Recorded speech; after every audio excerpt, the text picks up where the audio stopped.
The morning light slipped through my curtains like a quiet visitor.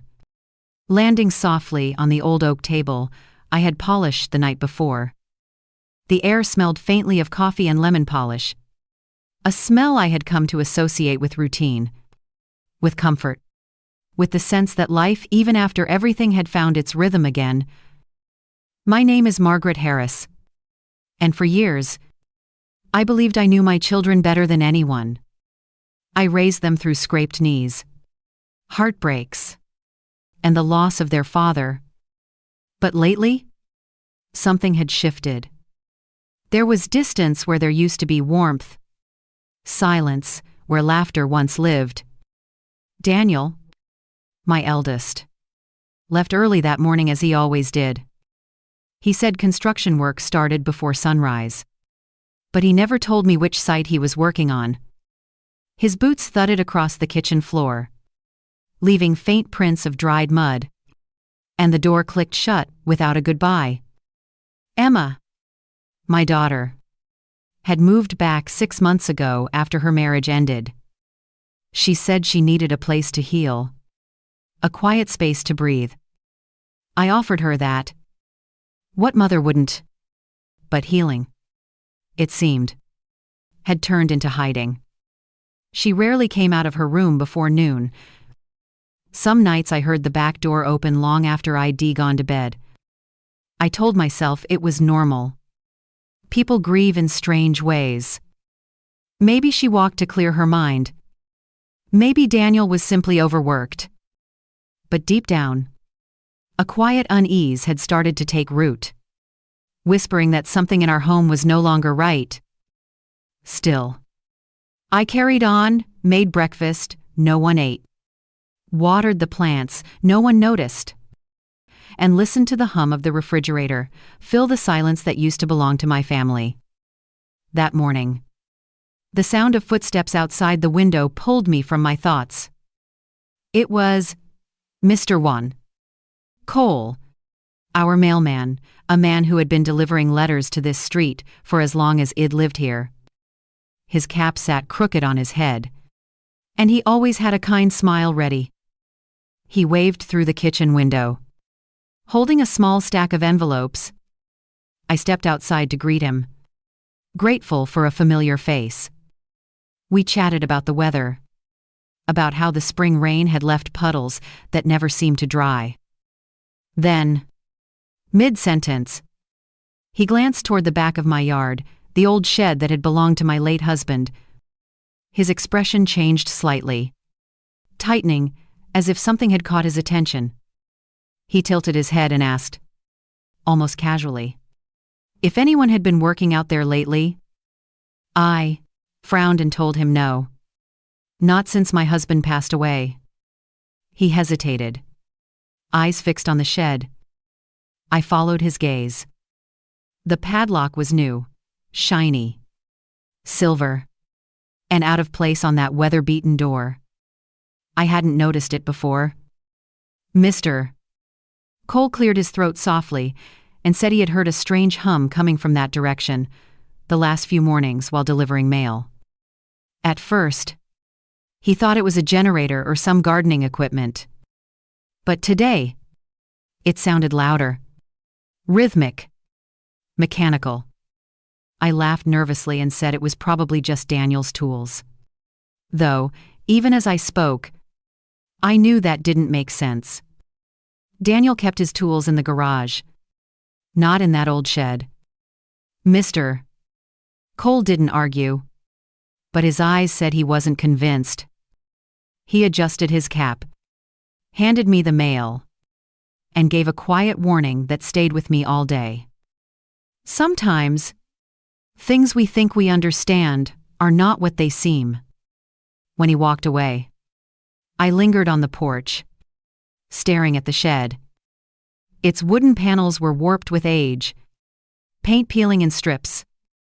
It used to store my husband's gardening supplies, fertilizer, shovels, the lawnmower he swore had fix but never did. After he was gone, I locked it and never looked back. But now, that new padlock glinted under the sunlight, like an unblinking eye watching me. The faint hum that Mr. Cole mentioned, it was there, if I really listened. A low vibration carried through the morning air. For a moment, I considered walking over, unlocking it, and seeing what was inside.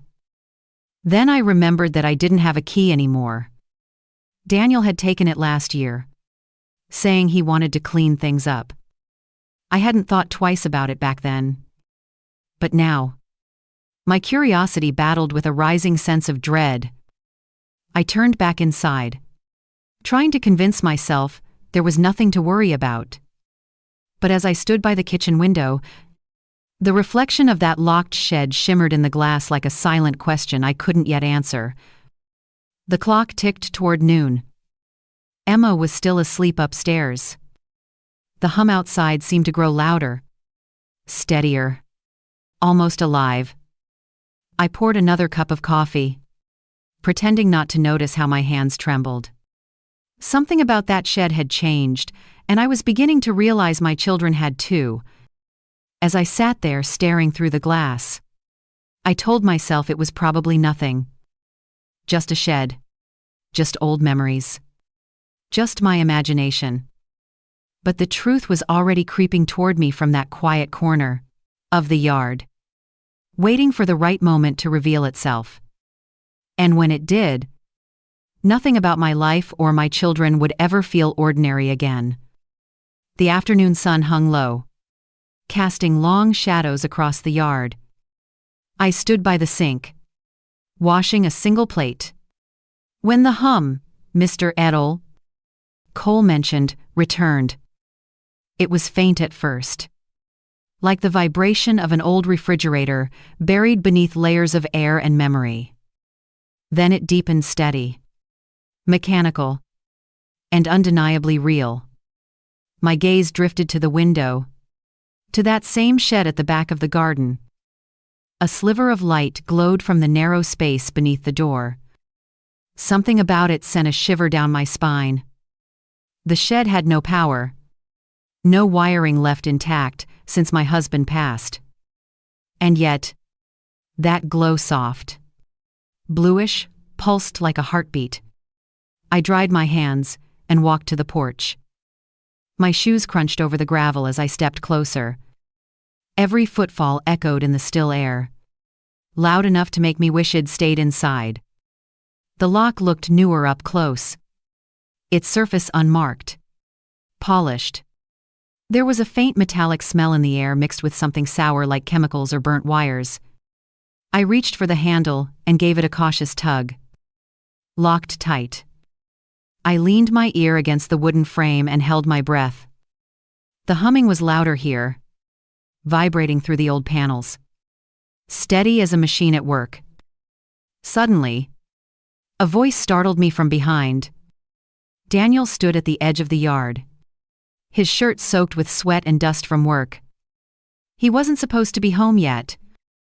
His tone was sharp when he asked what I was doing. I stammered, saying I thought I heard something strange inside.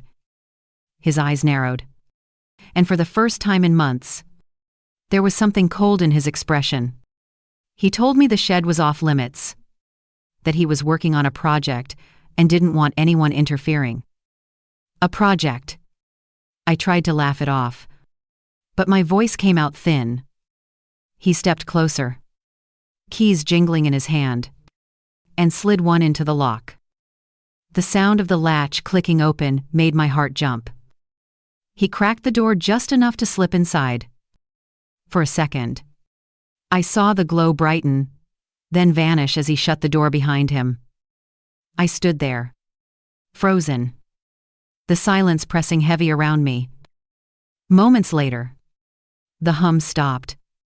When he came back out, Daniel wiped his hands on a rag and locked the shed again without saying a word. Then he turned toward me with a faint smile that didn't reach his eyes and said everything was fine. Just some electrical equipment for work. Before I could ask another question, he walked past me toward the house. Inside, I found Emma sitting at the kitchen table, scrolling through her phone. Her hair was tied up, her face pale and tired. She asked what Daniel had been doing outside. Her voice light but her eyes sharp. When I said Head called it a work project. She laughed softly and said He'd been spending more time in that shed than at his actual job. There was bitterness in her tone that didn't belong to casual curiosity. I asked if she knew what was in there. She looked at me for a long moment, then shook her head. But something about the way her fingers tightened around her coffee mug told me she wasn't being honest. I wanted to push further, to demand answers. But the weight of uncertainty kept me quiet. That night, I couldn't sleep. The hum had stopped, but my mind wouldn't. I kept replaying Daniel's face, the flat calm in his voice. The way he stood between me and that locked door. From my bedroom window, I could see the outline of the shed in the moonlight, its edges faint against the shadows. It looked ordinary, harmless even. But the air around it felt wrong, like a secret too heavy for the walls to hold.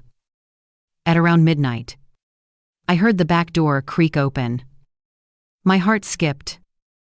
I moved quietly to the hallway and saw a faint light moving across the yard. Emma. She was wearing her robe and slippers, carrying something small in her hands, maybe a flashlight, maybe not. She stopped in front of the shed and tapped lightly on the door, as if signaling someone inside. I couldn't hear what was said, but the door opened a crack. She slipped in, and the glow disappeared again. I waited by the window for nearly half an hour, but she didn't come back out. When she finally did, and the sky was starting to pale with the first signs of dawn, she looked exhausted. Her shoulders slumped, her hands tucked into her robe pockets.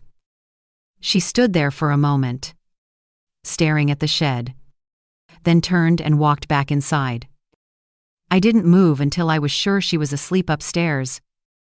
Then I stepped outside barefoot, the grass cold under my feet. I went as far as the middle of the yard before I stopped. The lock gleamed again in the early light, just as it had that morning. The air smelled of metal and damp wood. Something was happening inside that shed, something my children didn't want me to see. As the sun rose over the fence, I stood there clutching my robe, realizing that the distance I'd felt from them wasn't just emotional anymore. It was hiding something real. Something dangerous. And whether I liked it or not, the truth was waiting behind that door. And sooner or later, I was going to open it. The next few days passed in a haze of forced normalcy. I cleaned the kitchen, watered the plants, and pretended not to notice how the air in the house had changed. The silence between my children wasn't just the quiet of routine anymore. It was the heavy kind that settles when everyone is hiding something. I watched them both at breakfast. Daniel scrolled on his phone, barely eating, while Emma stirred her tea without taking a sip. They avoided each other's eyes. But every so often, I caught a brief glance passing between them, quick, deliberate, and full of unspoken tension. I tried to convince myself that maybe I was imagining it. That grief had finally twisted my sense of peace.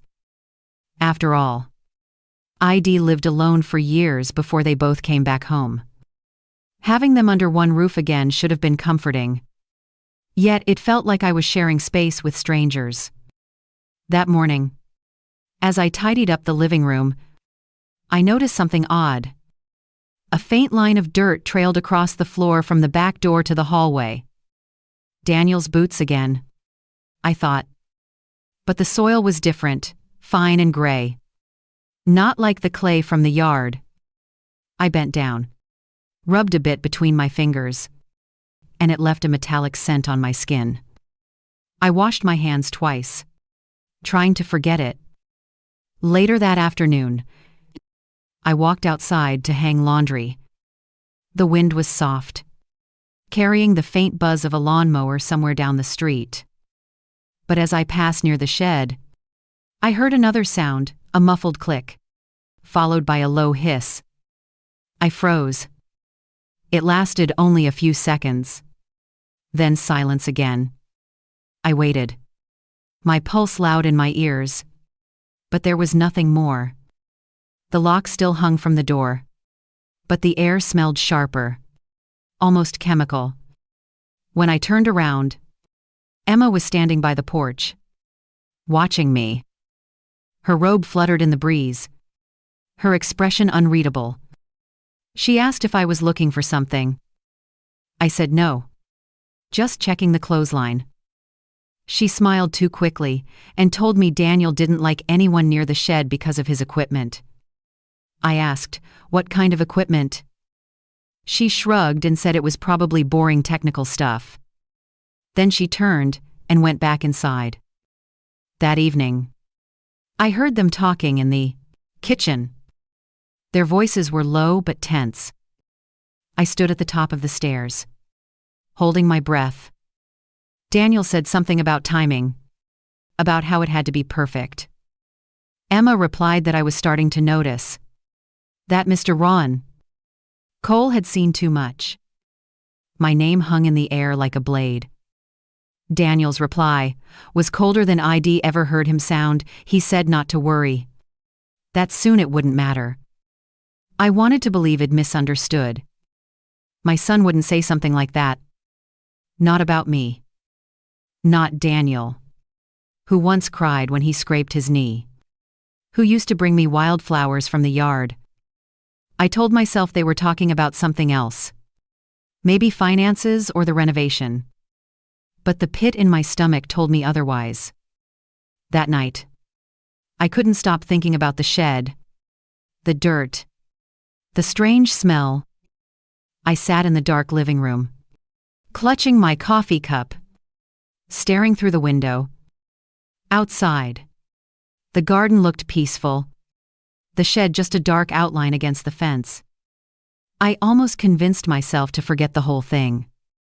Then, just as I started to stand, a flicker of movement caught my eye. Someone was outside. A shadow moved from the porch toward the shed. It was Daniel. The porch light caught his face for a moment, and I saw the strain etched there, tight jaw, eyes darting. He unlocked the shed and slipped inside. Minutes later, Emma appeared at the window of her room. She was watching too. Our eyes met for a brief moment through the glass. She didn't flinch, didn't look away. Then she pulled the curtains shut. The hum started again. Louder this time, pulsing through the quiet of the night. I pressed my palm to the window. The vibration seemed to travel through the glass itself. At that moment, something inside me snapped the quiet denial. The excuses. All of it. I couldn't keep pretending. The house ID built on love now held a secret that was slowly poisoning it. The next morning, I found Daniel in the kitchen, eating cereal like nothing had happened. I asked about the noise last night. He barely looked up. Said he'd been fixing something for work. I asked why it had to be done in the middle of the night. His spoon froze halfway to his mouth. He said nothing for a long moment, then smiled faintly and said, "Because that's when I know no one will interrupt me." I didn't ask again. After he left, I walked into the backyard, heart pounding. I stopped in front of the shed, half expecting to hear that humming again. But it was silent now. Still, I knew there was only one way to find out what was really going on. I needed help, and I knew exactly who to call. When I woke up the next morning, the air felt heavier than usual, thick with humidity and unease. I poured myself a cup of coffee and tried to focus on the sound of birds outside instead of the gnawing questions in my mind. But something about the quiet of the kitchen felt staged. Like silence, pretending to be peace. I needed a distraction. So I went to the mailbox. The habit of checking the mail each morning had become my small ritual of control. Something steady in the middle of uncertainty. Mr. Cole had already been by. The envelope sat neatly inside, wrapped in the faint scent of morning dew. I sorted through bills, advertisements, and a single white envelope that had no stamp, just a printed address. My first thought was that it had been dropped by mistake. But when I looked closer, the addressee was unmistakably Emma Harris, and the sender was a company name I didn't recognize. Something technical and sterile. Orion Chemical Supplies, Inc., NEOLSNRN. A chill ran through me. I shouldn't have opened it. But I did. Inside was an invoice, orders for small chemical containers, tubing, and a list of materials with words I couldn't pronounce. It looked like something a laboratory would use. My heart started to race. Emma didn't work in science anymore. She hadn't, since before her marriage. What was she ordering this for? I sat down at the kitchen table, reading the list over and over, hoping there was a harmless explanation. But the total at the bottom told another story. It was expensive. More than what Emma could afford since her divorce. And then, at the bottom, a delivery confirmation. Delivered to 108 Ridgeview Lane, signed for by D. Harris. Daniel's name. I pushed the letter away as if it had burned me. My mind scrambled to make sense of it. Maybe it was a mistake. Maybe Daniel was just helping her receive packages. But I remembered Mr. L5. Cole mentioning that had seen several boxes delivered lately, all with different return addresses. And each time, one of them had met him at the door before I could. The sound of footsteps on the stairs made me jump. Emma walked into the kitchen, hair damp, still in her robe. She looked startled when she saw the letter in my hands. For a second, her face went blank. Then she smiled, that same polite, practice smile. She said she'd been helping a friend with an online project. Something about medical research. She laughed lightly, saying it wasn't dangerous, just experimental formulas for cleaning products. Her explanation sounded too smooth, rehearsed. My instincts screamed that it wasn't true. I told her I didn't like the idea of chemicals being stored in my house. She brushed it off, saying it was temporary, that Daniel would take care of everything soon. When she left the room, I noticed something else. Her hands trembled slightly when she picked up her coffee mug. That tremor wasn't fear, it was stress. After she went upstairs, I called Mr. Cole. I don't know what made me trust him more than my own children. But something in his steady voice grounded me. I told him about the letter. He grew quiet. Then said he might stop by later, just to check on a few things. He sounded cautious, but firm.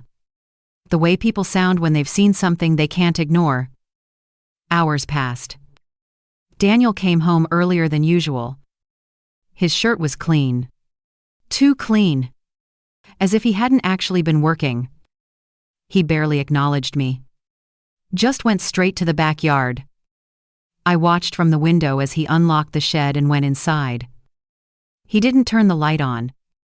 For a long time. Nothing moved. Then, suddenly, a faint wisp of white vapor slipped from a vent near the shed roof and vanished into the breeze. That night, when he went out again, I followed from a distance. He didn't go to the shed this time, but instead drove off in his truck, leaving the gate slightly open. I went closer. The padlock was still in place, but the latch had been left unfastened. My heart pounded so loudly I could hear it echoing in my ears. I reached for the handle, hesitating. Then a voice behind me nearly stopped my heart. It was Mr. R. Cole. He had parked across the street and was walking toward me, holding a small flashlight. He said quietly that had been watching for a while. That had noticed Daniel and Emma carrying boxes in and out of the shed over the last week. He looked at the latch, then back at me. His expression was serious. He said, if I trusted him, we could take a look right now just to make sure there wasn't anything dangerous inside. I nodded before I could talk myself out of it. When the door creaked open, a wave of stale, metallic air hit us. The beam of his flashlight cut through the darkness, revealing boxes stacked against the wall, a workbench littered with tools, and glass containers filled with liquid in shades of blue and green. There were tubes running along the back wall, connecting to something metallic hidden beneath a tarp. The hum had stopped, but the faint smell of ozone and chemicals clung to the air. Mr. R. Cole stepped forward slowly, examining the equipment. He whispered that this wasn't a normal setup. Someone had built a system meant to move or release something through pipes. His hand rested on one of the tubes. It vibrated faintly. He followed its line up the wall and froze. The tube ran through a hole in the wood toward the house. My knees went weak. He turned to me, face pale in the flashlight glow. His voice was low but urgent when he said, "This isn't a storage project, ma'am. Someone's been running this line directly into your home." The words hit me like a cold wind. I felt my stomach twist. Mr. R. Cole said we needed to step away and close the door. That had come back with help. I nodded numbly, my body moving before my mind caught up. When I turned to leave, my eyes caught something on the workbench, an old photo of me, Daniel, and Emma, taken years ago. It was framed, but the glass was cracked, a thin line splitting my face in two. I didn't know what it meant then, but deep down, I think part of me already understood. Whatever my children were hiding, it wasn't just a secret. It was a choice. And that choice was about me. The morning after our discovery, I woke up feeling like the walls of my house were closing in. Every creak of the floorboards, every rustle from the hallway sounded suspicious. I moved through the kitchen like a stranger in my own home, pretending to live a normal life, while the truth I had seen in that shed pulsed quietly in the back of my mind. The photo on the workbench haunted me most. The crack through my face felt like a warning carved in glass. At 9 a.m., there was a knock at the door. It was Mr. Cole, still in his postal uniform, though I could tell this wasn't part of his route. His usual warmth was gone, replaced by the steady seriousness of a man who knew something he wished he didn't. He asked if Daniel or Emma were home. I told him no. Daniel had left before sunrise, and Emma was out on her morning walk, which had become her new habit. Mr. R. Cole stepped inside, glancing toward the back door. His voice was low when he said that what we saw last night wasn't harmless equipment. I had done some research. The chemicals listed on that invoice could release vapors that affect the nervous system. Long-term exposure could make someone tired, dizzy, forgetful. It could even cause organ damage if inhaled often enough. I froze, remembering the past few months. The headaches that came without reason. The constant fatigue. The way I sometimes woke up short of breath in my own bed. I had blamed it on age, on stress, on grief that never seemed to fade. But maybe it wasn't grief at all. Mr. Enikel. Cole put a comforting hand on the table, trying to steady me. He said he didn't want to alarm me, but we needed to act quickly. His plan was simple. When Daniel and Emma left the house again, Ted go back into the shed and take photographs enough to show the police. He promised, He'd be careful. That I wouldn't have to face it alone. Part of me wanted to refuse. The idea of stirring up more trouble terrified me. But the other part, the mother who had raised those two children, who had spent decades believing love meant trust, knew the truth had already begun to unravel. I agreed. When he left to prepare, I wandered into the living room. The morning light poured across the photos on the mantel. Birthdays, graduations, Christmas dinners. My family, frozen in smiles that now felt like strangers. I touched the edge of one frame, tracing Daniel's young face, Emma's soft eyes. I had given everything to them, my time, my energy, my love. I never imagined I'd have to fear them. A few hours later, Emma came home. Her cheeks were flushed from the cold, but her eyes darted around the house as if checking for something. She asked what I was doing today. Her tone casual, but too careful.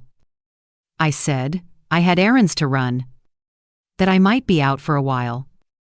Her smile was polite, yet her body tensed slightly.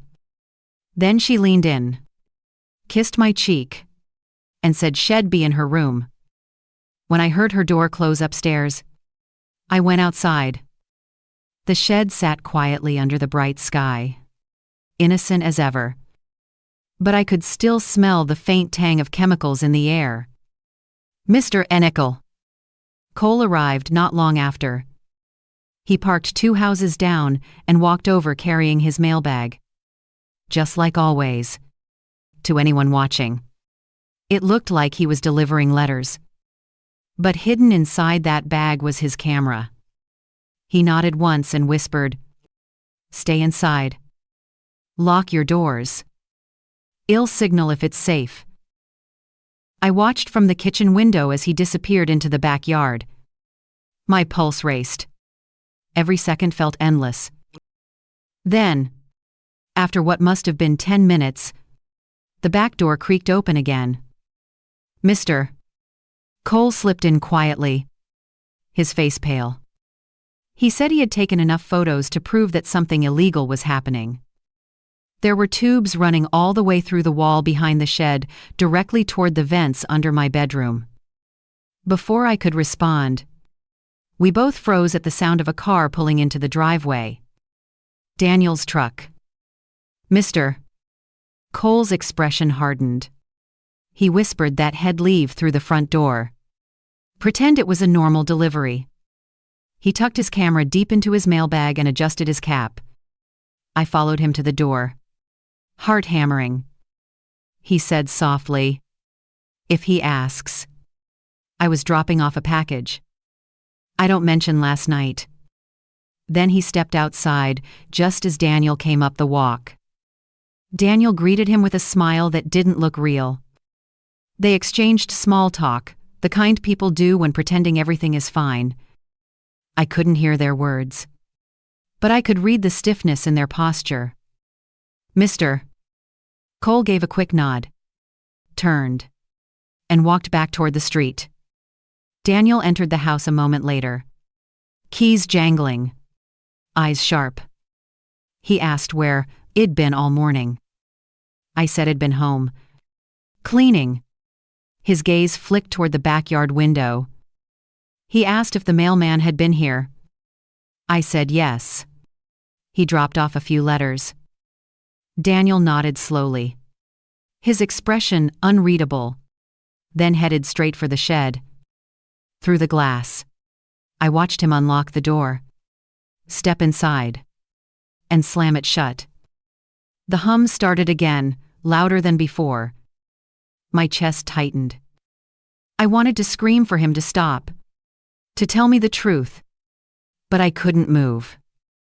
After what felt like forever, he came back into the house, wiping sweat from his brow.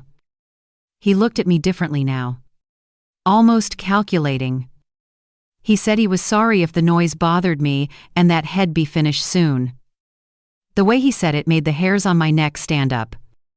That night, I found it impossible to sleep. I kept thinking about Mr. Cole's pale face. His warning. The vapor drifting from the vent. Around midnight. The sound came again, that deep hum. Steady and deliberate. I got up, walked to the window, and saw the shed glowing faintly under the moonlight. Daniel was inside again. His shadow moving back and forth. This time, I didn't look away. I knew what I had to do. Tomorrow, I was going to find out what was inside, no matter what it cost me. The morning came gray and heavy, clouds hanging low enough to touch. I didn't sleep at all that night. Every sound made me flinch, the wind against the window, the pipes groaning in the walls, the faint tick of the old clock in the hallway. I kept seeing Daniel's shadow moving inside that shed, the dull glow slipping through the cracks in the wood. Whatever he and Emma were doing out there, I couldn't keep pretending it was innocent. When I went downstairs, the house felt too still. Daniel's truck was gone, and Emma's shoes were missing from the porch. They had both left. My heart began to pound. This was the moment. I hesitated only long enough to make sure the street was empty before calling Mr. Enterteam. Cole. He answered on the first ring. His voice was quiet, but firm. Had been waiting for this call. He said he could be here in 10 minutes. While waiting, I made myself a cup of coffee, though I couldn't bring myself to drink it. My reflection in the window looked pale and older than I remembered. I told myself this wasn't about mistrust or fear. This was about survival. When the doorbell rang, I jumped. Mr. Cole stood there with his same worn mailbag slung over his shoulder. His eyes scanned the street before stepping inside. He said softly that Head brought gloves and a flashlight. His plan was to take clearer photos of the device we saw the other night. Enough for the police to investigate. We crossed the yard together, our footsteps crunching on the gravel path. The air smelled faintly metallic again. That same sharp tang that had clung to the shed before 3 Slove. When we reached the door, Mr. Cole stopped. He tilted his head, listening. There was no hum this time. Only silence. That somehow felt worse. He removed the padlock with the spare key he had copied the night before. It clicked open far too easily. He looked at me once, then pushed the door. The smell hit us first, thick. Chemical. With a bitter edge that stung my throat. I covered my mouth with my sleeve as we stepped inside. The beam from his flashlight cut through the darkness, catching the sheen of glass containers stacked on a long wooden table. Each one held liquid in strange hues: green, amber, pale, blue. Tubes coiled from them like veins, weaving toward the far wall. There, hidden behind the shelves, was a metallic box about the size of a small microwave. It hummed faintly when we approached. A deep, steady pulse like something alive. Several transparent tubes connected the box to a hole drilled through the wood paneling. The hole led straight into the direction of my house. My knees went weak. Mr. Cole crouched down, inspecting the device. He whispered that it wasn't simple plumbing or wiring, it was a pressurized release system. His gloved fingers traced the tubing. The pipes disappeared into the ground, leading under the shed and toward the foundation of the house. I asked, in a voice that barely felt like mine, what that meant. He hesitated, then said it looked like a system designed to pump air or gas in small doses, slowly, gradually, through time. The tubes, he said, could easily connect to the home's ventilation or floor vents. A sharp coldness spread through me as his words sank in. He pulled out a small handheld detector from his bag, a tool he used for identifying leaks in old postal buildings. He turned it on and held it near one of the tubes. The light on the meter flickered red. He frowned deeply and whispered, "There's residue here." I didn't ask what kind. I didn't need to. He looked at me, his eyes steady but grim. His voice trembled slightly when he said, "This isn't an accident. Someone designed this to make you sick over time." I took a step back, one hand gripping the door frame for balance. My mind spun with flashes of memory. The headaches, the exhaustion, the fog that had hung over me for months, the tea Emma had started making for me every night, in the way Daniel insisted on fixing the vents last winter, the faint sweet smell that lingered in my bedroom some mornings. "Imster?" Cole touched my arm gently, grounding me back to the present. He said we needed to leave now. He wanted to take me somewhere safe. Somewhere I could breathe air that hadn't passed through that machine. As we stepped outside, the gray clouds broke slightly, letting in a shaft of light that fell across the shed. It should have been comforting, but it wasn't. It only made the place look more sinister, like something pretending to be ordinary. I asked him how long this could have been running. He said weeks, maybe months. Judging by the residue buildup and the age of the equipment, my stomach dropped. Months. Exactly when I had started feeling unwell. We reached the porch. I sat on the steps, trembling. My breath came shallow and uneven. "Imster?" Cole crouched in front of me and spoke quietly, telling me I wasn't imagining things, that I wasn't losing my mind. What we found was real. He said it again and again until I started to believe him. I told him I didn't want to believe that my children could do something like this. He nodded, his eyes softening, and said something ill. "Never forget that sometimes love blinds us to danger, even when it wears the face of family." The back gate creaked suddenly. My heart jumped. We turned toward the sound. A figure was walking through Emma. Her expression froze the second she saw us near the shed. Her gaze darted from me to Mr. Maisleda, Cole, then to the open door behind us. For a split second, her face betrayed pure panic before she masked it with a practiced smile. She asked, too casually, what we were doing. "Mr." Cole stepped forward, blocking the entrance to the shed. His voice was calm but firm. He said we'd heard a strange noise and wanted to make sure nothing dangerous was inside. Emma's smile didn't fade, but her eyes hardened. She said Daniel wouldn't be happy about this, that the shed was part of his work. Her tone had an edge to it, not anger, but something quieter, colder. I felt a sharp ache in my chest as I realized this wasn't surprise in her expression. It was annoyance. She already knew what was in there. "Mr. Mal." Cole told her calmly that whatever was happening wasn't safe. She stared at him for a long moment, and then turned to me and said, I shouldn't be talking to strangers about family matters. Her words sounded gentle, but they hit me like a slap. Then she said something that chilled me to the bone. "Mom, if you really trusted us, you wouldn't have opened that door." "Mr. Mal." Cole took my arm lightly and whispered that we should go back inside. I didn't argue. I felt her gaze follow us all the way to the porch, heavy and silent. Inside the house, my hands wouldn't stop shaking. "Mr. Mal." Cole told me he'd return later with a plan, that this had gone far beyond anything ordinary. Before he left, he looked back at me and said, "Whatever happens next, I don't stay here alone tonight."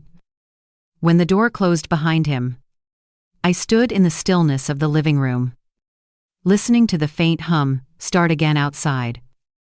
It was back.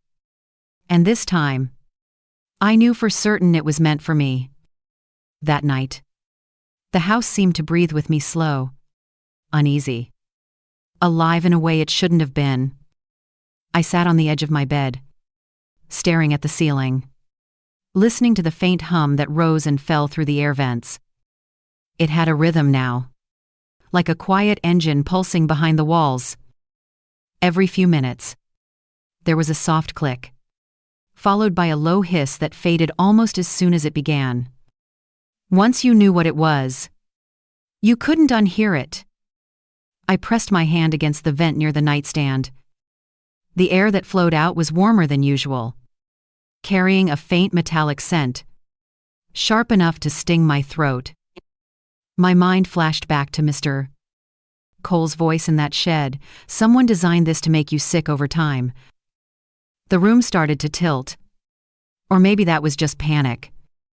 I forced myself to stand and walk to the window for fresh air. Outside, the yard glowed faintly under the porch light. The shed sat still, silent now, its door locked once again. The light in Emma's window was on.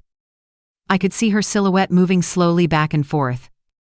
Then she stopped. For a moment, I thought she was looking right at me. The next morning, I made coffee I couldn't taste and forced myself through the motions of normal life. Daniel and Emma acted as if nothing had happened. Daniel hummed quietly while washing his hands. Emma scrolled her phone, sipping tea. When I mentioned that the air in my room had felt stuffy, they both froze for a fraction of a second. Subtle, but enough. Then Daniel smiled and said, "Head check the filter later." They were careful now. Every word felt rehearsed. When they left the house, I walked to my room and started packing a small bag: documents, cash, my medicine. I didn't have a plan. Just the instinct that staying here meant I might not wake up one morning. At noon, Mr. Rayan Cole came back, dressed in plain clothes. He said he'd spoken to a retired officer. He knew someone who could connect us to the right people without alerting my children too soon. But we needed proof that could hold up if they tried to deny everything. He suggested we check the shed again, document every tube, every trace of residue. I agreed, even though the thought of going back there made my stomach twist. We waited until after lunch, when Daniel's truck pulled away and Emma left on foot. The moment they were gone, we crossed the yard.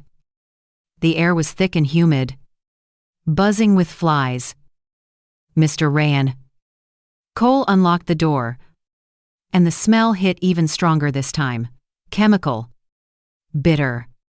Like burning plastic. The machine in the corner was humming steadily. The containers on the table had new marks residue, stains that hadn't been there yesterday. Mr. Rayan Cole photographed everything. He opened a small notebook he'd brought and began sketching the Counter Number 7 layout, labeling the tubes. I stood near the doorway, gripping the frame, feeling dizzy from the smell. Then something caught my eye. Beneath the table, half hidden by a tarp, was a cardboard box. I pulled it out. Inside were empty bottles of the same chemicals listed on the invoice ID found, and a crumpled piece of paper stuck to the bottom. When I smoothed it out, my hands began to shake. It was a rough diagram, the layout of our house, drawn in Daniel's handwriting. My bedroom was circled in red ink. I handed the paper to Mr. LMA Cole. His jaw tightened. He said quietly that this was premeditated, planned in detail. He snapped a few pictures and slipped the paper into his bag. He was about to take one more photo of the device when he froze. He pointed to a small digital screen on the metal box. Red numbers flickered across it, counting down. 15 minutes. My heart lurched. I asked what it meant, but he was already stepping closer, scanning the cables. He said it looked like a timer, maybe to control when the machine released whatever was inside. He turned off the main switch, but the numbers kept ticking. He told me we had to get out. Now. We ran back to the house, locking the door behind us. I collapsed into a chair, trying to breathe. Mr. Cole said, "Head, go to the police immediately." That this was enough evidence to get them arrested. He grabbed his camera and hurried out the front door. Minutes later, Emma's car pulled into the driveway. She came inside, humming softly, pretending not to notice my trembling hands. She asked where Daniel was. I said, "I didn't know." She nodded, then poured herself a glass of water. When she looked up, her eyes met mine. For a brief moment, her smile slipped. She asked why the shed door was open. I told her I'd gone to check on the gardening tools. Her face went pale.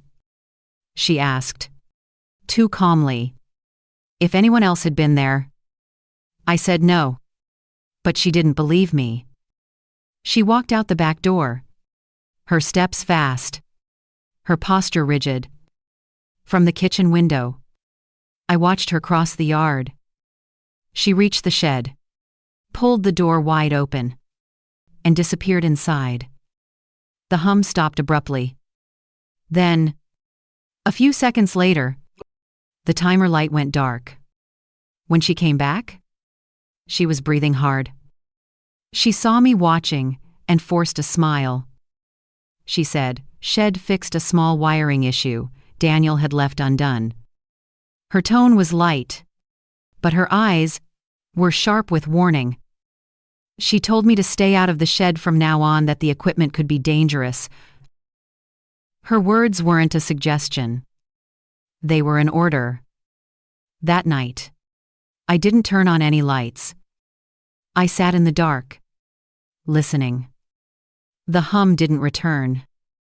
Maybe Shed truly turned it off, or maybe Shed simply changed the timer. Either way, I knew my time in that house was ending. When my phone buzzed, I nearly dropped it. It was a message from Mr. Sipo. Cole. "I've got everything we need. I am on my way back. Don't talk to them. Stay where you are." I stared at the screen, the glow lighting up my shaking hands. I didn't know it then, but that message was the last calm moment before everything unraveled. Because within the hour, the truth would stop being theory and become something I could no longer deny. The sun had begun to set, bleeding orange light through the thin curtains of the living room.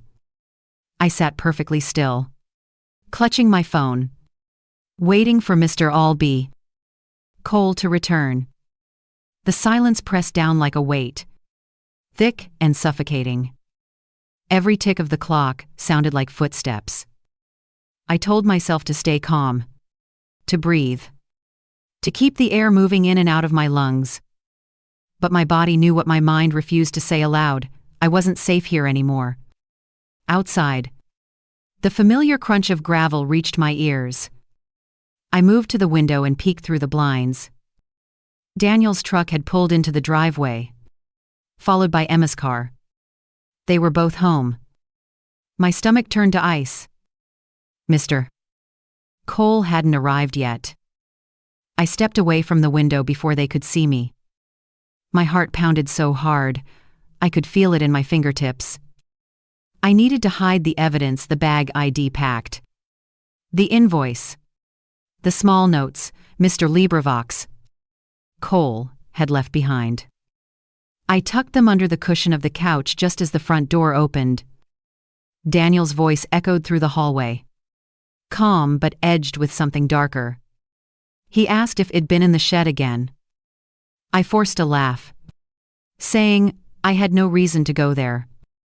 He smiled that same thin, practiced smile and said, "Good, because there were chemicals inside that could be dangerous if I wasn't careful." Then he walked into the kitchen and began washing his hands, humming quietly. Emma followed behind, her face pale, her jaw tight. She didn't say much, just poured herself a glass of wine and leaned against the counter. The two of them exchanged a glance I couldn't read. I could feel the air between them crackle with silent understanding. Dinner was quiet.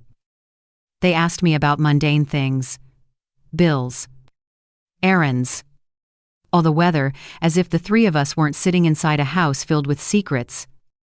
Every question felt like a test, every word like a trap. I answered softly, careful not to reveal how much I knew. After dinner, I pretended to be tired and went upstairs to my room. I didn't turn on the light. I sat in the dark, waiting. The faint hum started again through the vent. Softer this time, like a whisper. I pressed my ear to the wall. It was there, faint, steady, and deliberate. Then, through the floorboards, I heard them talking. Their voices floated up from the kitchen, too low to make out at first. I leaned closer, heart hammering, straining to hear. Daniel said something about moving faster. His tone was tight, impatient. Emma answered sharply, saying I was beginning to act suspicious, that the mailman had been asking too many questions. I froze. My heart skipped a beat. Daniel said they couldn't afford to wait any longer, that it had to look natural, like it had all happened quietly. Emma replied that it wasn't ready yet, that the dose wasn't consistent, that I might survive if they rushed it. Her words sent a cold wave through me. They weren't talking about repairs or projects. They were talking about me. Then Daniel said something that nearly made me drop to my knees. He said they'd waited long enough for what was rightfully theirs.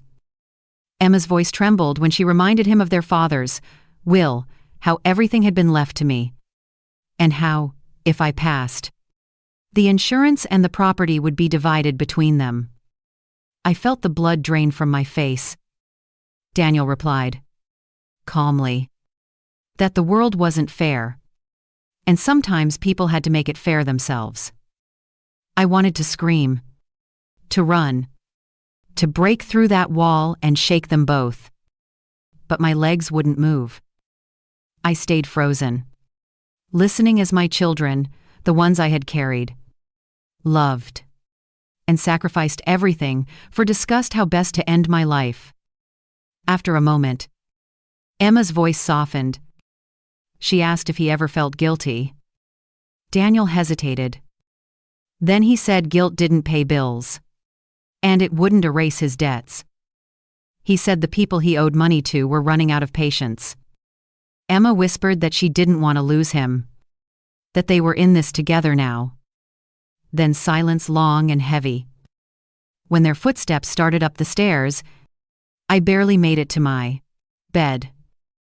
I pulled the blanket up to my chin and closed my eyes, just as Emma pushed my door open. She stood in the doorway for a moment, watching me. I kept my breathing slow, pretending to sleep. She stepped closer. I could smell her perfume, faint and floral. She brushed a strand of hair from my forehead, her touch, gentle, almost loving. Then she whispered something so soft, I almost thought I imagined it. She said, "It'll be over soon. Mom, you won't have to worry anymore." Her hand lingered for a moment before she turned and left, closing the door behind her. I waited until her footsteps faded down the hall before I opened my eyes. My chest heaved silently. Tears burned behind my eyelids, but none came out. The betrayal was too deep for tears. I reached for my phone on the nightstand. There were 2 missed calls from Mr. Minax. Cole. I called him back immediately, keeping my voice to a whisper. He answered on the first ring, asking if I was all right. I told him everything, the conversation, the vent, Emma's words. He was silent for a long time. Then he said he was nearby. That had already spoken to someone at the police department, and they were preparing to send an officer to collect evidence. He told me not to leave the room, not to engage with them, and to wait for his signal. He would be here in 20 minutes. I sat there in the dark, gripping the phone until my knuckles went white. 20 minutes. That was all I had to survive. Downstairs, I heard the front door close.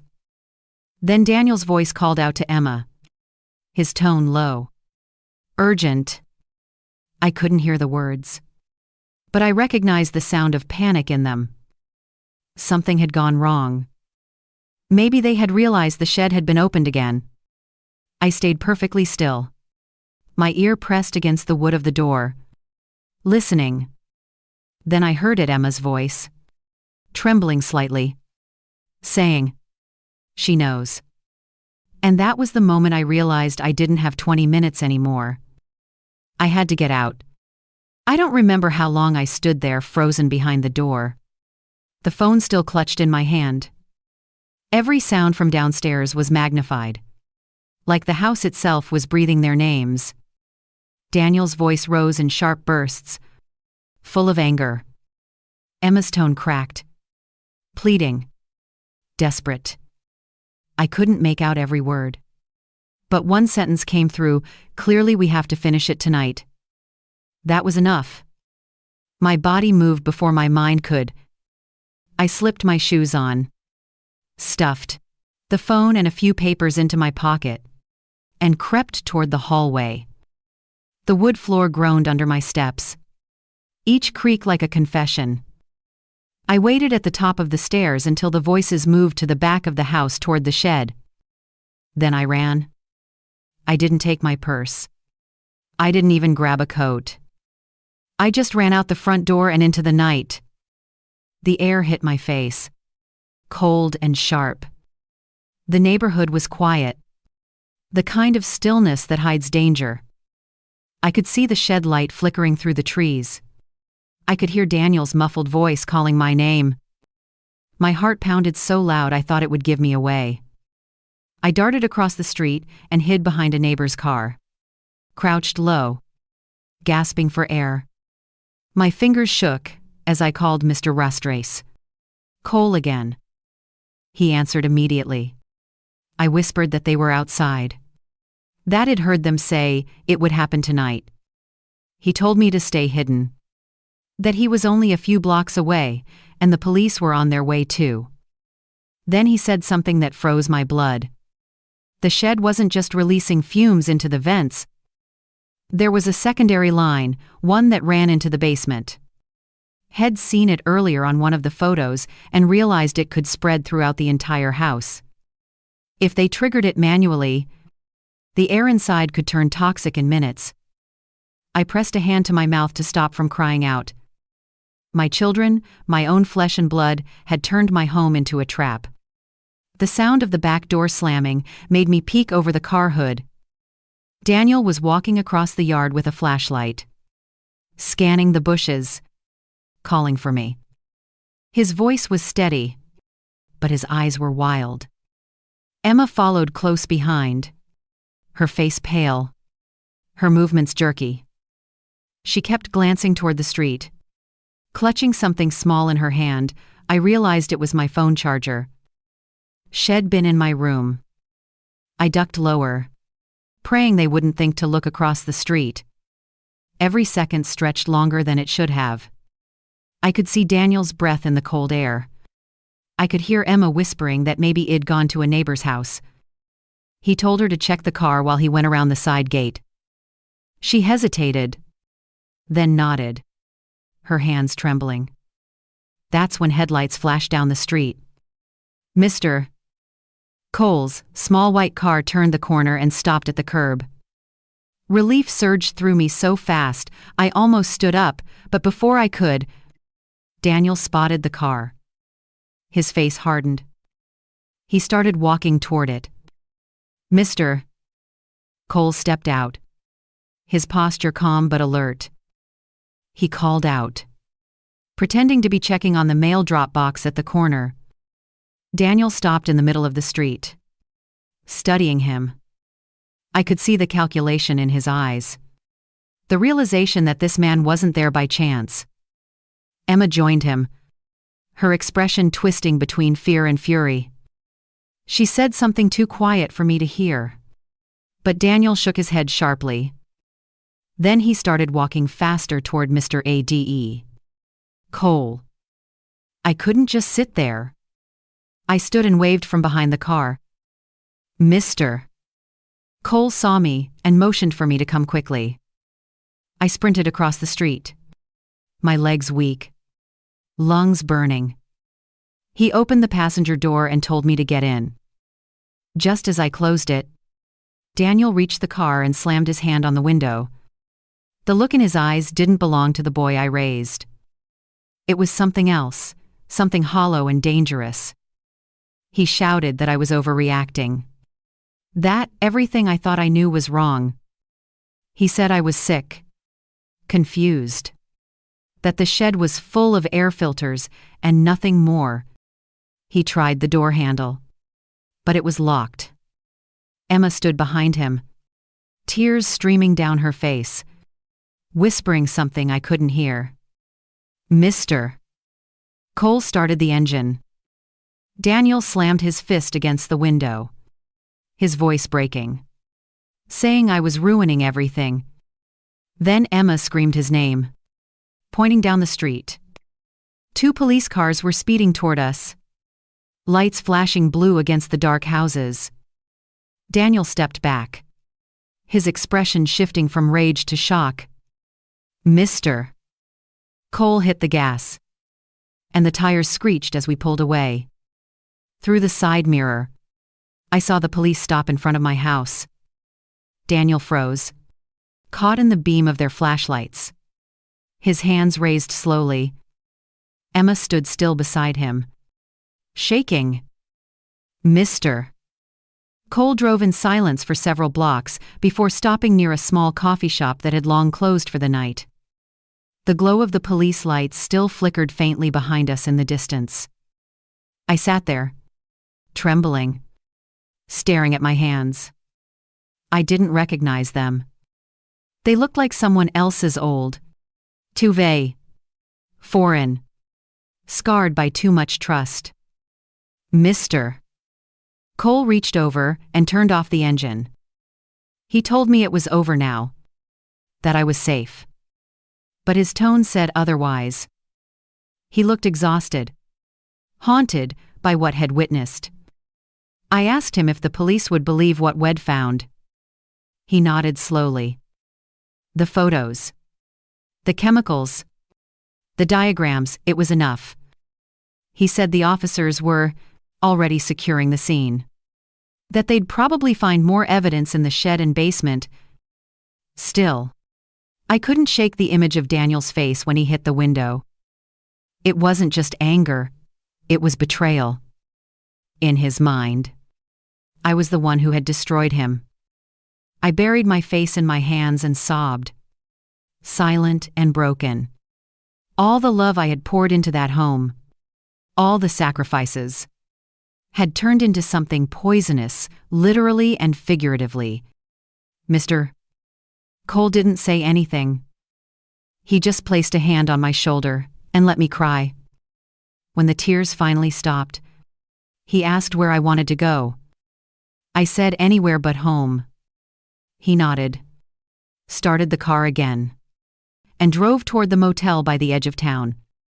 The headlights carved through the darkness, lighting the road ahead like a narrow thread of hope. When we arrived, he helped me check into a small room under his name. The air inside smelled of cheap soap and quiet safety. Before he left, he looked at me and said, "You're not alone anymore. Well, make sure they can't hurt you again." I nodded, though the word hurt felt too small for what they'd done. As the door closed behind him, I sat on the edge of the bed, staring at the pale curtains. Somewhere, not far from here, my children were in handcuffs. And yet, I couldn't stop wondering where I had gone wrong, what part of love had turned into this. Then my phone buzzed again. A new message. Unknown number. It said only one sentence. You think this ends with us? Mom. The message burned on my phone screen, like a wound that refused to close. You think this ends with us? Mom. I stared at it until the words blurred. My pulse quickened. Cold sweat tracing down my neck. The number wasn't familiar. But something in the phrasing with us told me it came from Emma. Daniel was probably still in custody. But she had always been more calculating. She knew how to stay one step ahead. I set the phone on the nightstand and sat perfectly still, listening to the hum of the motel air conditioner.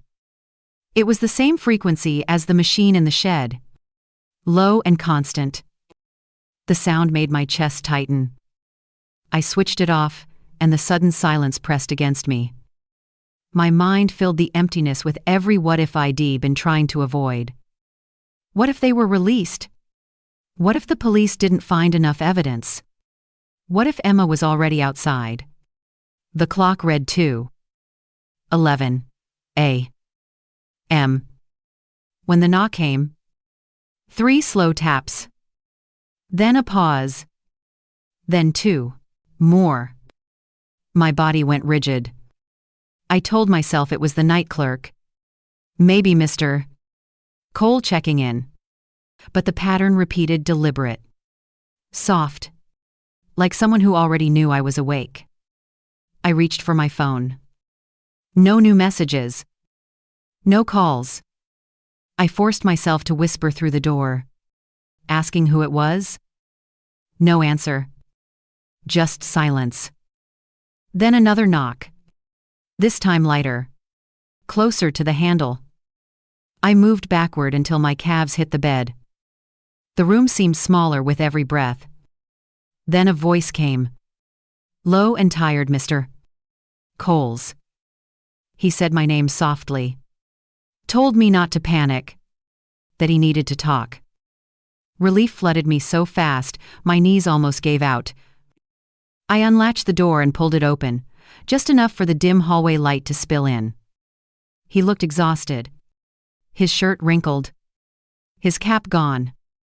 He stepped inside quickly and locked the door behind him. I asked what had happened. His eyes flicked toward the window before he answered. The police had searched the shed and found more than anyone expected. Residue on the vents. Chemical containers with my initials written on the labels. Even forged prescription bottles in the bathroom cabinet. He said the detectives believed my children had been planning this for months. Maybe longer. I sat down slowly. The mattress dipping under my weight. He continued. Voice steady but grim. The timeline matched everything: the headaches, the fatigue, the smell in my room. They had confirmed the chemical traces inside the air vents. There would be no doubt about intent. The officers were filing charges for attempted murder and conspiracy. I should have felt relief. Instead, a strange emptiness opened inside me. These were my children. The ones I had taught to tie their shoes. The ones who once cried over lost toys. I asked what would happen to them now. Mr. Cole said Daniel was already in custody. Cooperative but angry. Emma, however, had disappeared before the police arrived. They believed she had taken her car and left town before midnight. The thought of her out there, alone and desperate, filled me with both fear and sorrow. I pictured her as a little girl again, clutching her blanket, whispering that she'd never leave me. Now the echo of those words hurt more than any betrayal. Mr. Cole suggested I rest, that the police would guard the motel for the night. He moved a chair to the door and sat there, arms crossed, keeping watch. For a long time, neither of us spoke. The silence between us wasn't awkward. It was the kind that comes after too much truth has been spoken. Around 4 a.m. I must have dozed off. When I woke, faint dawn light filtered through the curtains. Mr. W.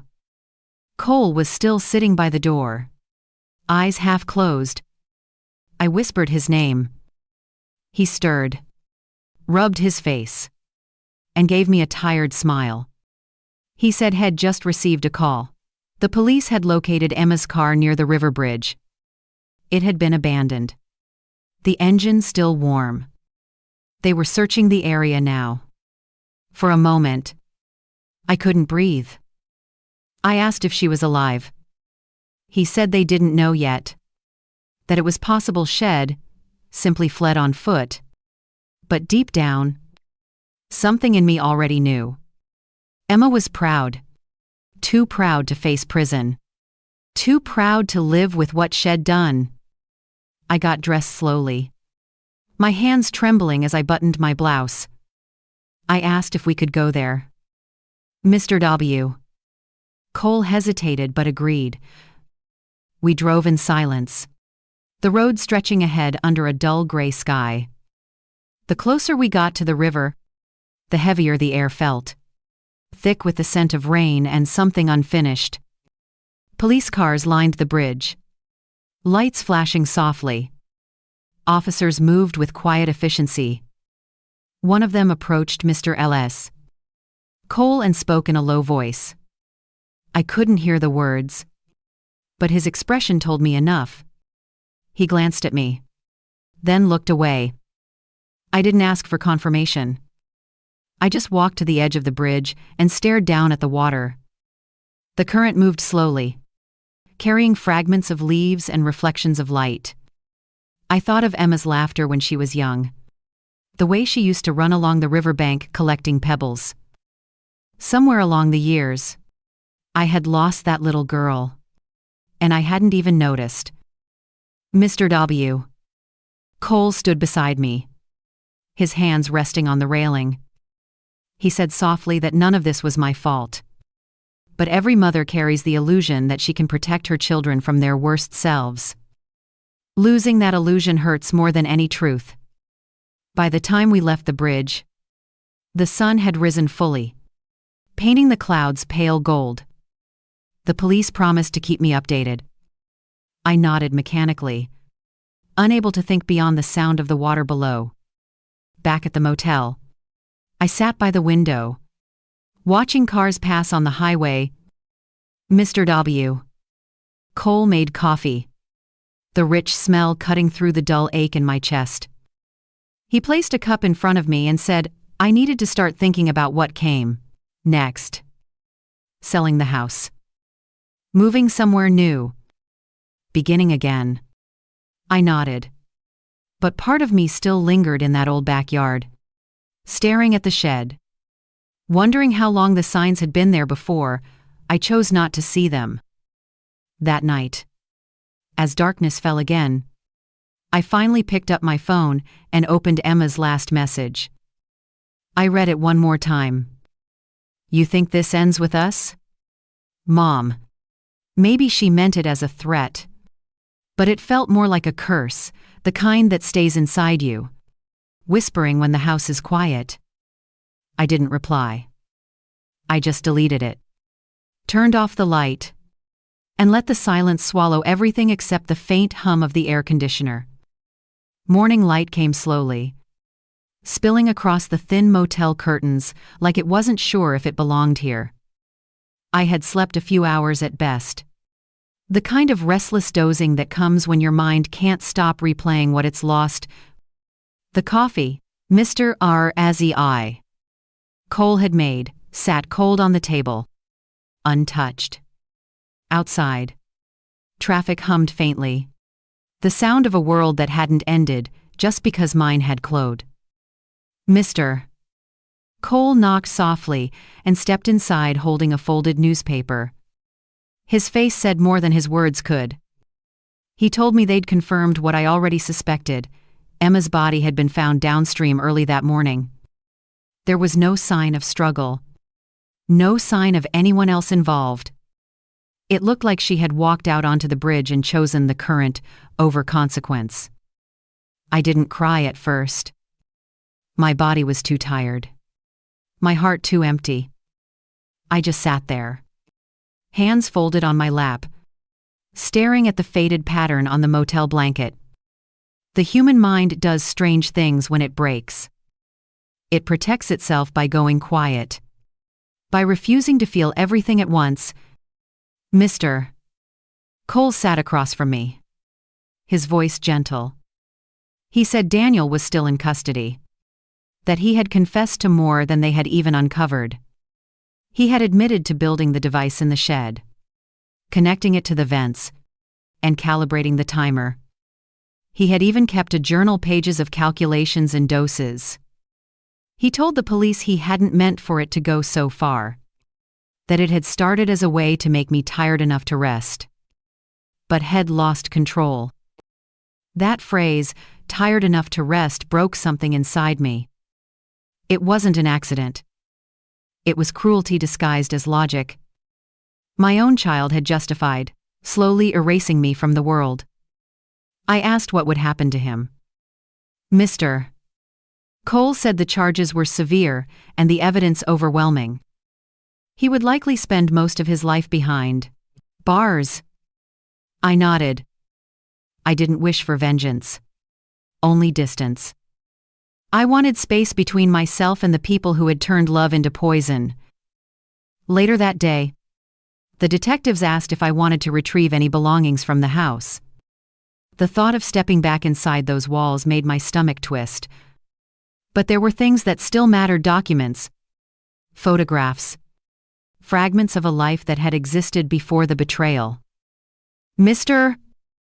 Cole offered to drive me. The police had already cleared the site and sealed the shed for further investigation. When we arrived, the yard looked smaller than I remembered, stripped of its illusion of safety. The shed door hung open, the metallic box gone, leaving only dark stains on the floor where it had stood. I walked slowly across the grass, the wind tugging at my sleeves. The air still carried the faint chemical tang that never seemed to leave. At the back porch, I hesitated. My reflection stared back at me through the glass door, a woman I barely recognized. Older, thinner, but strangely steadier. Inside, everything was exactly where I'd left it. The clock ticked on the mantel, indifferent. Family photos lined the hallway, each frame holding moments that now felt unreal. I touched one, a Christmas picture from years ago. Daniel had his arm around me. Emma was leaning in close, her face lit by laughter. I traced their outlines with my finger, remembering the warmth of that day, the smell of pine and cinnamon. It felt like looking at ghosts. I gathered a few things. The deed to the house, my husband's watch, the box of letters had written me before he passed. Then I stopped in front of the basement door. I hadn't opened it since the night. Everything unraveled. For a moment, I almost walked away. But something in me needed to see, to confront what it ignored for too long. The air inside was cool and stale. The basement was dim, lit only by the thin line of daylight from a small window near the ceiling. I could still see where the tubing had run along the beams before the police removed it, faint grooves carved into the wood. There were dark stains on the floor where the chemicals had leaked. In the corner, near the old washing machine, lay a small cardboard box I didn't recognize. I opened it carefully.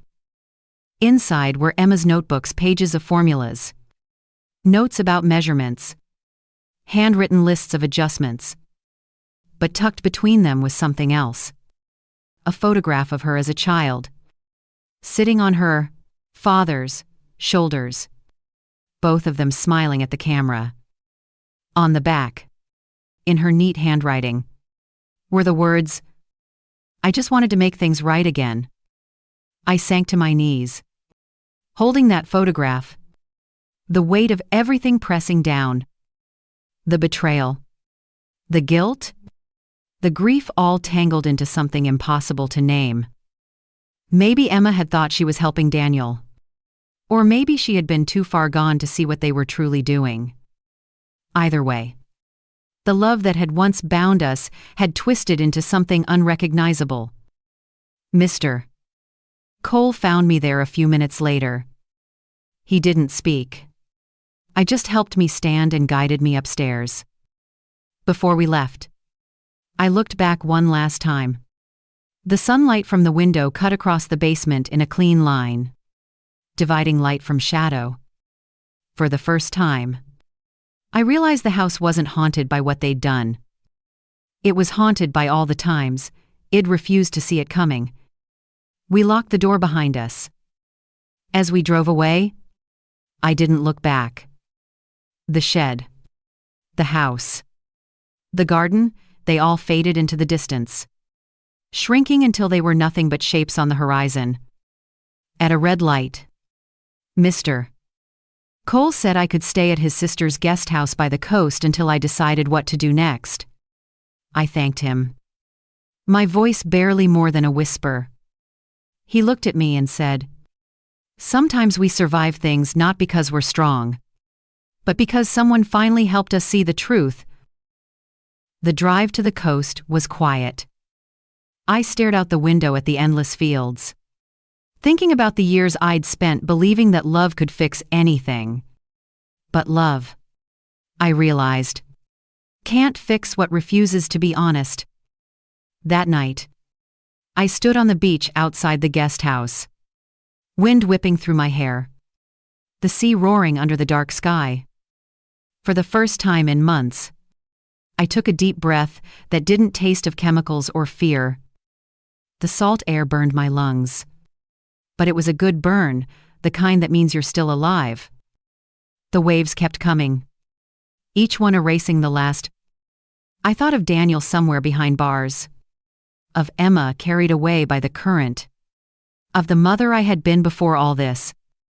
Then I whispered into the wind, not as a prayer but as a promise. This ends with me. The days that followed were quiet in a way I hadn't known for years.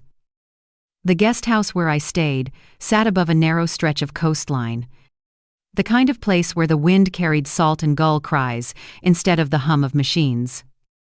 For the first time since the nightmare began, the silence didn't frighten me. It felt like space to breathe, to think, to rebuild. Mr. N. Cole came by every morning with fresh coffee and the local newspaper.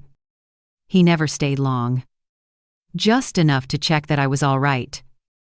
He said the police were handling the final paperwork, that my house had been sold to a developer who planned to tear it down. At first, that news stung. That house had been my life's anchor: weddings, birthdays. Even the smell of Sunday dinners still clung to its walls. But now I realized it was also a place of ghosts. Letting it go felt like cutting the last thread tying me to the past. One morning, he brought a sealed envelope. It was from Daniel's lawyer. My hands shook as I opened it. Inside was a short handwritten letter, Daniel's handwriting, though shakier than I remembered. He said he was sorry, that he didn't expect forgiveness, and that the person had become wasn't the son I raised. He wrote that the debts, the desperation, and his pride had consumed him until nothing felt real. He admitted that Emma hadn't wanted to go through with it at first. That shed begged him to stop, but he convinced her they had no other choice. He ended the letter with one line that tore through me. I wish I'd chosen honesty instead of silence. Maybe we all would still be alive. I sat with that letter for a long time. The pain didn't vanish, but it shifted from anger into something sadder, deeper. I thought of the small boy who used to leave notes under my pillow that said, "I love you, Mom." Maybe that boy still existed somewhere beneath all the wreckage. But forgiveness, I realized, I didn't mean reopening old wounds. It meant setting down the weight it'd been carrying. Later that afternoon, I walked with Mr. M.I.D. Cole along the shore. The waves rolled in lazy rhythms, pulling at the sand like time erasing everything temporary. I asked him if he ever wondered why I had shown up at my house that day. Why fate had made a mailman, the one to uncover a secret that should have killed me. He smiled faintly and said, "Maybe we both needed saving, that sometimes people cross paths because they're meant to repair what's broken in each other." I didn't argue. Had lost his mother in circumstances that mirrored my own tragedy. And helping me had been his way of finding meaning in that loss.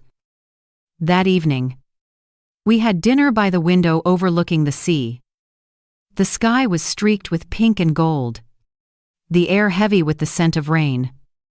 He told me he planned to retire next year. Maybe start a small workshop restoring old furniture. I laughed for the first time in months, realizing how strange it felt to smile again.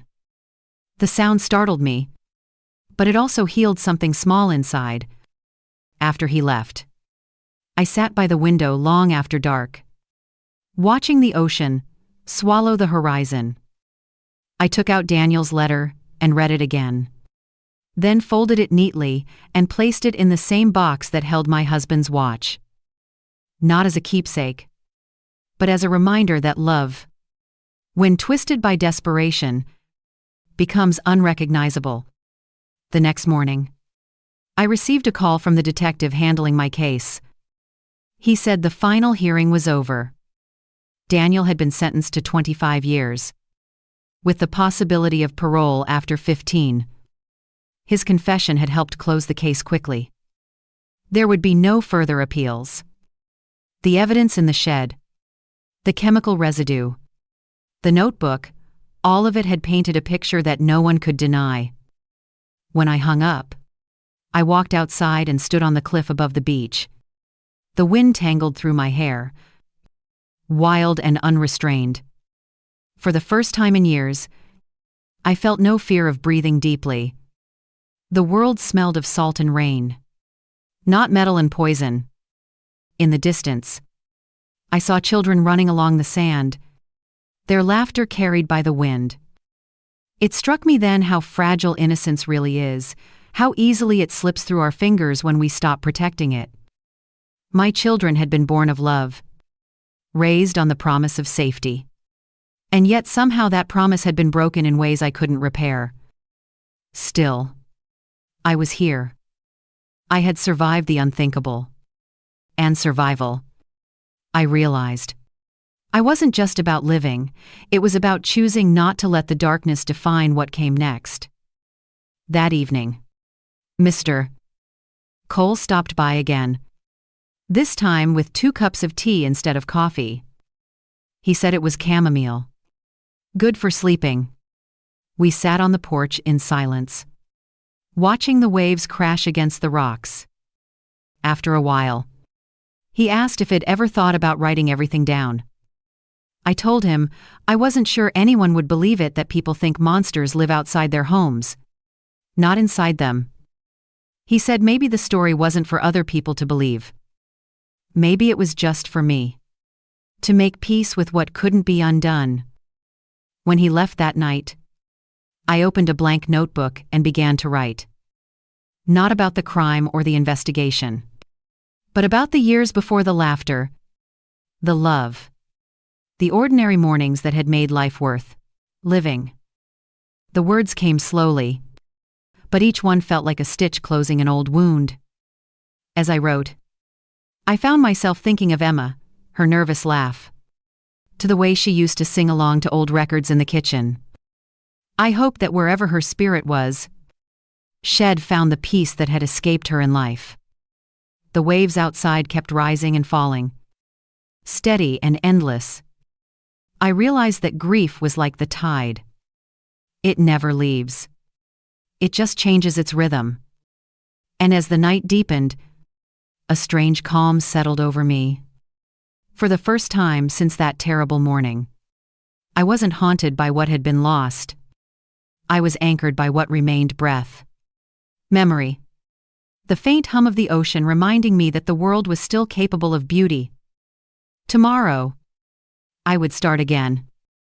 Not as the woman who almost died in her own home, but as someone who had finally learned to live beyond fear. The wind had changed by the time autumn arrived at the coast. Mornings came later now. The sea mist, drifting through my open window like an old friend. I'd grown used to the rhythm of this new life, the slow whistle of the kettle, the creak of the porch steps under my bare feet. The silence that once frightened me now, settling around me like a soft blanket. I had learned something about silence. It doesn't always mean emptiness. Sometimes it's the sound of peace finally returning after too many years of noise. Every day felt a little easier. I still woke from dreams where Daniel was small again, running through the backyard with a toy plane. Emma chasing him and laughing. For a few seconds after waking, I'd forget what came after the betrayal. The shed. The nights of poisoned air. Then reality would drift back. Not cruelly, but like a tide returning to shore. And I'd remind myself, I survived. That had to mean something. The townspeople had stopped whispering. At first, my story had been in the papers, a mother's poisoned house. The mailman who saved her. It sounded dramatic. But the headlines missed the quiet truth. The hardest part wasn't surviving the danger. It was learning how to live afterward. Some mornings, Mr. Cole still came by. His mailbag slung over one shoulder, even though he was technically retired now. We would walk the beach, talking about ordinary things, the weather, the stubborn seagulls, the best coffee in town. He never asked about Daniel or Emma anymore. He didn't need to. There were some wounds we both understood didn't heal by being reopened. One afternoon, as we sat watching the sunset bleed into the water, he said something that stayed with me. You know, Margaret, love doesn't fail us. People do. But that doesn't make love wrong. It just means we have to give it to the right souls. I turned those words over in my head long after he left that evening. He was right. For so long, I'd seen love as something to hold on to at any cost, even when it hurt, even when it blinded me.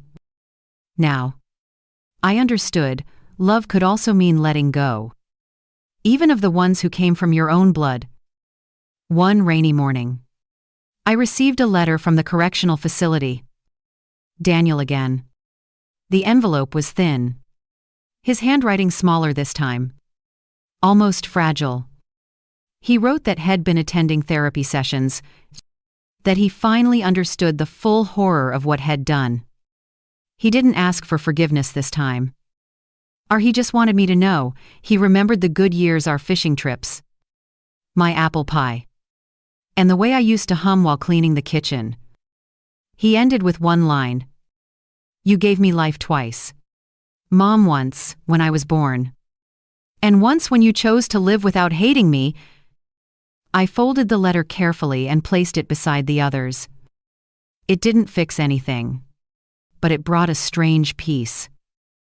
Maybe that was the closest thing to redemption any of us would ever get.